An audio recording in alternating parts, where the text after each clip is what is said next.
কি হয়েছে বলেন তো আমার একটু। আমাদেরকে রাতের বেলায় কার বাসায় থাকেন? মিলনের গো বাসায়। মিলন কোন মিলন? গোলাম রসুলের ভাই মিলনের গো বাসায় থাকি আমরা। আমরা 3টা ফ্যামিলি একসাথে আসিলাম, এক রুমে কোনরকম জীবন যাপন করি আর কোনরকম রান্দি খাইয়ে। তারা আমাদেরকে রাতের বেলা হাতের করে বলি আমরা বলি মাল সামান এখন বার করি হালাদি বলি হাতেরকে ফ্লোরিং বলি আমরা সিমেন্ট দিই ফ্লোরিং করে দিতাম 3 জনে। তারপরে হাতের করে আমরা পানি টানি দিতাম, হাতেরা গোসল করতো আর আমরা খাইতো আর না আমরা করে আমরা নিজে তো আনি খাইতাম। নোংরাই অবস্থাটা তো আনি দিচ্ছি কত কষ্ট। আপনারা কি ওদের কাজের লোক? না না না, আমরা ভাড়া থাকি আজকে 10 বছর। 10 বছর ভাড়া থাকেন তো তাইলে আপনাদেরকে এখন কাজ করতে বলতেছে, বাড়ির কাজ করতে, পানি আনতে বলতেছে। আমরা তিনো বারাটিয়া রে হে কি কইছে হের ঘরে। আপনি মাসে ভাড়া কত দিতেন?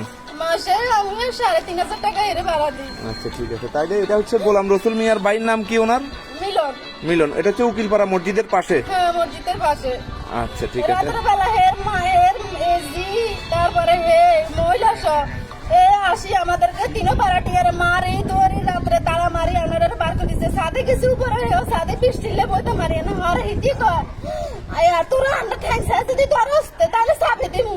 এবার বারাটিয়া উনি মালের ডরে সকালে এবার মানে মাইচা কোন উপাইয়ে কান্দে উপাইয়ে কান্দাকাটি করতেছে। এবার মাপ টাপ চাই বেডির পা চাই ধরি সারিয়া বেড়াটা তো কষ্ট করে লুয়াইছে লুয়াই ওকে কোনো রকম বাদ দেবে মন দিয়ে উনি বলে খাবাই।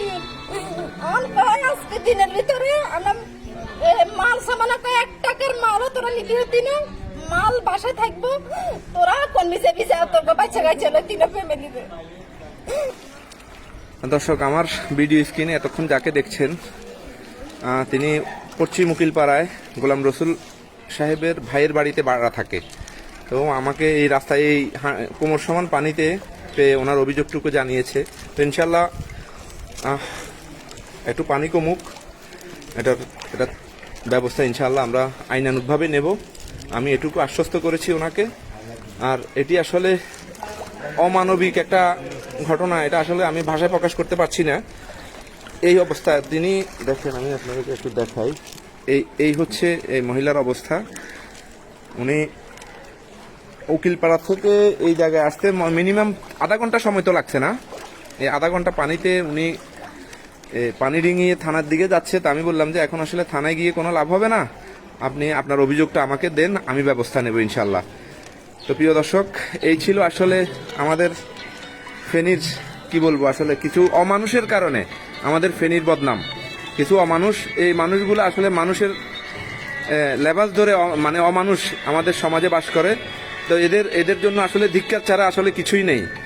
এই যে মহিলা, সে তার বাড়িতে ভাড়া থাকে এবং মান্থলি সে মাসে 3,500 টাকা তাকে ভাড়া প্রদান করে।